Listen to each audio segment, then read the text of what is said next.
სირცხვილი იმისა რომ დააგვიანე არის ერთ-ერთი ყველაზე ძვირადღირებული ტყვილი, რომელსაც საკუთარ თავს ეუბნები. 7 წლის წინ წამოვედი უნივერსიტეტიდან, სადაც სრული დაფინანსებით ვსწავლობდი და სირცხვილი იყო ერთ-ერთი უმთავრესი მიზეზი, რაც მაბრკოლებდა იმისგან, რომ საკუთარი სურვილებისკენ გადამედგა გარკვეული ნაბიჯები. წინა ვიდეოს ძალიან დიდი გამოხმაურება მოჰყვა და ძალიან ბევრმა თქვენგანმა გააზიარეთ თქვენი ისტორიები, სადაც საუბრობდით, რომ გქონდათ ეს სირცხვილი კარიერის სრულებასთან დაკავშირებით, განათლებასთან დაკავშირებით, ზოგადად დაგვიანებასთან დაკავშირებით.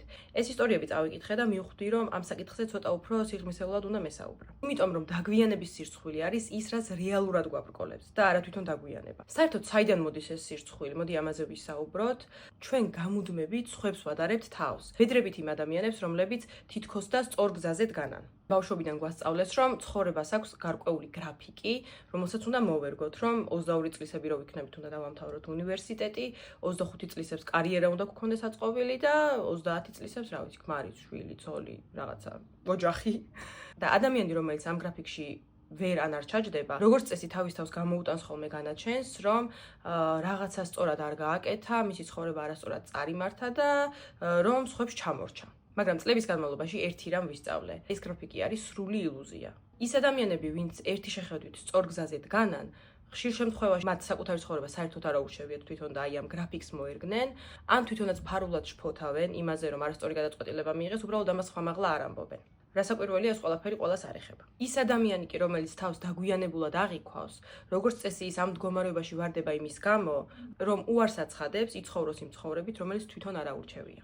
და ამას აქვს ეს დაფარული მხარე, რომელსაც როგორც წესი ვერ ვხედავთ ხოლმე, რომ სირცხვილი თვითონ ხდება აი ამ დაგვიანების მიზეზი. სირცხვილი არის მიზეზი, რის გამოც არ ვცდით ახალ რაღაცებს, არ ვიცვლით კარიერას, არ ვეკონტაქტებით ადამიანებს, ვისთანაც მუშაობა გვინდა, არ ვპოსტავთ სოციალურ მედიაზე და ადამიანებს ჩვენს ნაზრებს არ უზიარებთ. სირცხვილი ცდილობს რომ დაგვიცვას, მაგრამ რეალურად ის არის მიზეზი, რის გამოც სტაგნაციაში ვართ.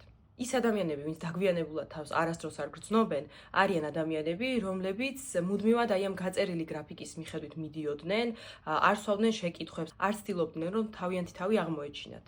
ამიტომ თუ თავს დაგვიანებულად გრძნობ და ამისი გრცხვენია, ერთი რამ მინდა გითხრა, რომ შენი ცხოვრება არ არის გაწერილი გრაფიკი. შენი ცხოვრება არის შენი ცხოვრება, რომელიც შენ თვითონ უნდა შექმნა და ააშენო. და ამისთვის აუცილებელია, რომ რაღაცები სცადო, რაღაცები შეგეშალოს.